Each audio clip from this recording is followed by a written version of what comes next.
Hello and welcome back to the Last Walks blog and the latest in my weekly video where I discuss something generally that I've been thinking about. And what I want to do this week is, having been fortunate enough to attend all three games of the Gills season so far, just going to go through a little bit of what I've made of it so far, things that I think we've done well and things that I think we need to do better at. So I'll start at the back, the bit that we all knew needed improving after last season. And defensively, we have been better. Obviously, we started off with that well-earned and hard-fought 0-0 at Doncaster, which suggested some really early improvements, seeing as last season it took us 20 league games before we kept a clean sheet, and this year we've managed to keep one on the opening day. So it's a positive sign there. I mean, I know up at Donny, we was under the cosh a little bit at times, particularly towards the end, and they did get them behind a couple of times. But what we seem to have this year, particularly in Luke O'Neill and Gabby Zakuani, are two players who aren't afraid to throw their bodies on the line for last-ditch tackles and so on. And that's something I don't think we had last year. I think that's going to go a long way to improving our defensive record this year. And then obviously we went to Reading on the Tuesday in what was a really tough Carabao Cup first round tie. Obviously we was beaten 2-0 on the night by two ultimately really good goals from Championship players. But even that night, for the large part, we defended very, very well. I mean, I think Reading probably played into our hands a little bit, in the sense that, as AD said in his post-match press conference, that Reading are a bit like the Arsenal of the Championship, so they didn't move the ball from back to front particularly quickly. They like to play a lot of square balls, backward balls, and just keep hold of possession. I think that probably suited us a little bit, as it gave us time to get enough bodies behind the ball and get into a rigid shape and formation, which allowed us to make it difficult for them to break us down. And we did that up until the point where they scored a really good goal from 20-25 yards out, and then we have to push on a little bit, and it leaved us a bit exposed for the second. And obviously even Saturday, our 1-0 defeat at Priestfield against Bradford, apart from their goal, I don't recall Holy having a save to make up until the last 5 minutes, where we actually realised we was a goal behind and started chasing the game. Then he had a couple to make where they caught us on the break and so on. But for the first 85 minutes of the game, the goal aside, I don't really recall Holy having a save to make. So there is definite signs there that we are improving defensively. I mean, Luke O'Neill's put in 3 really good performances. Gabby Zakuani's been really good in the 2 league games he's played. Conor Ogilvie looks solid defensively. Alex Lacey came in for his debut for Gills on Saturday, and I thought, considering he's not played a lot of football, I thought he looked solid enough. He looked good. And we've also today had the extra reinforcement arriving in the signing of Ben Nugent from Crewe. Well, he was at Crewe, should I say, a free agent. But he's another one who's a good size. He's going to be strong. He's going to be powerful. And in the eyes of a lot of people, it might mean a step closer to maybe Max Hamer being taken out the firing line, which may or may not be a bad thing.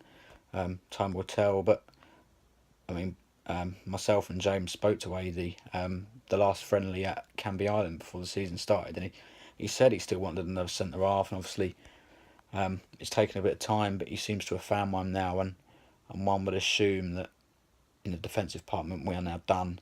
And we are looking okay. Like I say, we are clearly improving in that sense.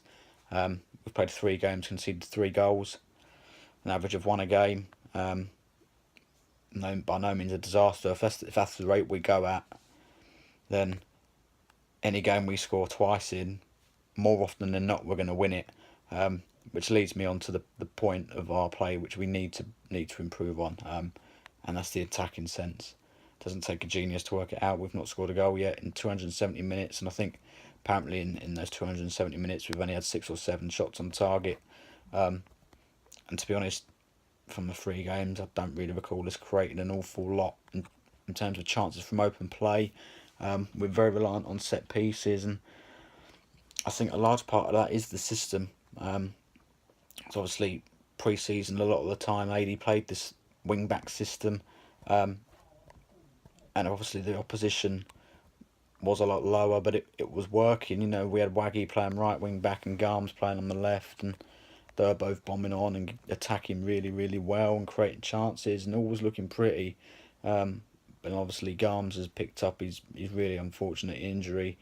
And for some reason Scott Wagstaff wasn't in the team on Saturday, and that left us with Luke O'Neill playing right wing back and Connor Ogilvie playing left wing back. Nothing against them two; they're both two excellent fullbacks in their own right, but that's what they are. They're fullbacks. They're not wing backs. I know positionally, it doesn't sound like there's an awful lot of difference, but there is. The onus on you to get up and down is a lot heavier playing the wing back role, because you rely on the wing backs to give you width in the attacking areas, and Saturday was especially, we lacked that. I don't really recall either of them crossing the halfway line, and that's why we struggled to create chances from open play.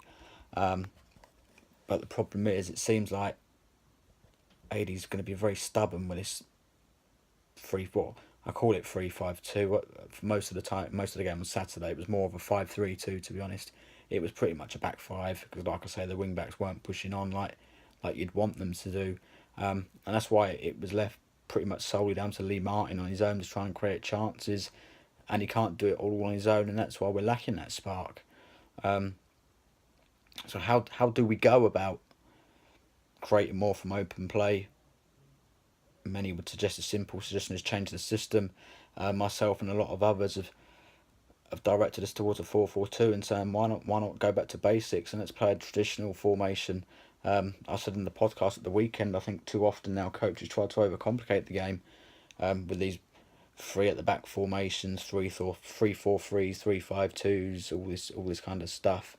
Let's play with two banks of four. We could put a decent side out in that sense.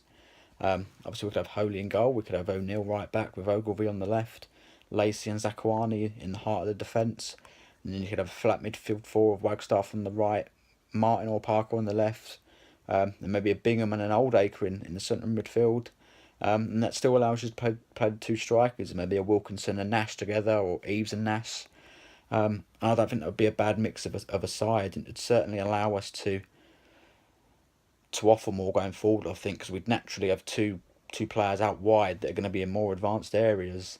Because ultimately that's what you need in this wing back system. When any of the midfielders picks the ball up, they're going to want to be looking up and having wing backs bombing past them so they can play the ball out wide.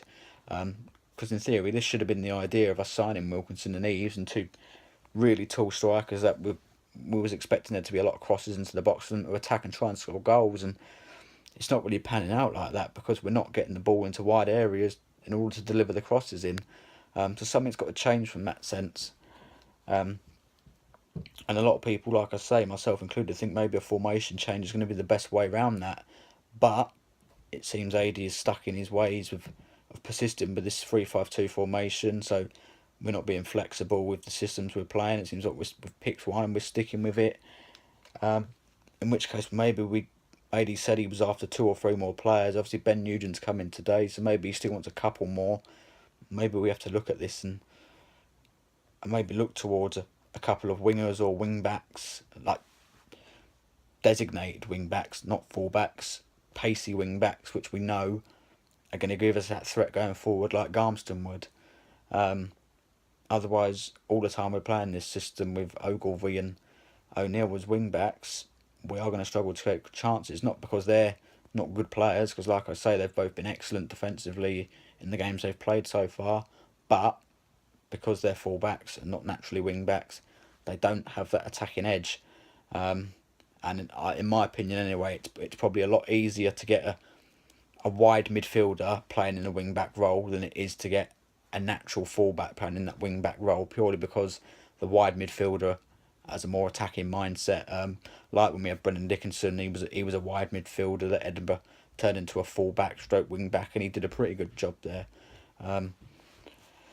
So all in all, we need to try and find some goals from somewhere, because obviously that's what wins you games. You can't win a game 0-0, but defensively we are better. There's a positive to take from the start of the season so far, but the work that needs improving on is definitely up the other end. So it's a bit of a flip from last season, but it is only 3 games in.